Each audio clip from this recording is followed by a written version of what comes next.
നമസ്കാരം.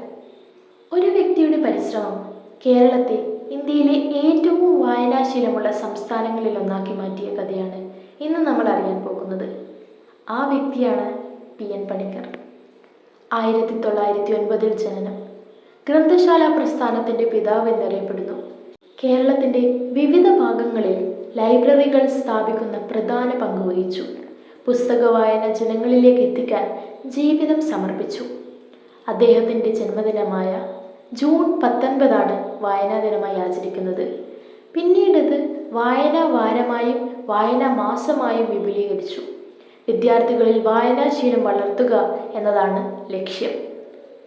വായന അറിവ് വർദ്ധിപ്പിക്കുന്നു, ഭാഷാശേഷി മെച്ചപ്പെടുത്തുന്നു, ആത്മവിശ്വാസം വർദ്ധിപ്പിക്കുന്നു, പുതിയ ആശയങ്ങൾ മനസ്സിലാക്കാൻ സഹായിക്കുന്നു.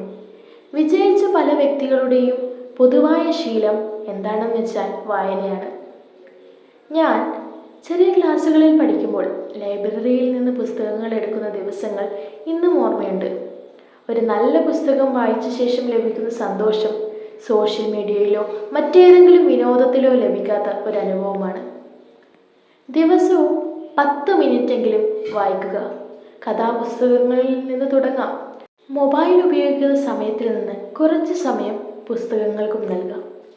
PN പണിക്കർ നമ്മെ പഠിപ്പിച്ചത് വായന ഒരു ശീലം മാത്രമല്ല, അത് ജീവിതത്തെ മാറ്റുന്ന ഒരു ശക്തിയാണെന്നാണ്. ഈ വായനാ ദിനത്തിൽ നമുക്കെല്ലാവർക്കും ഒരു പുതിയ വായനാശീലം ആരംഭിക്കാം. അപ്പോൾ നിങ്ങൾ അവസാനമായി വായിച്ച പുസ്തകത്തിൻ്റെ പേര് കമൻറ്റിൽ അറിയിക്കണേ. വീഡിയോ ഇഷ്ടമായെങ്കിൽ ലൈക്ക് ചെയ്യാനും സബ്സ്ക്രൈബ് ചെയ്യാനും മറക്കരുത്. നന്ദി.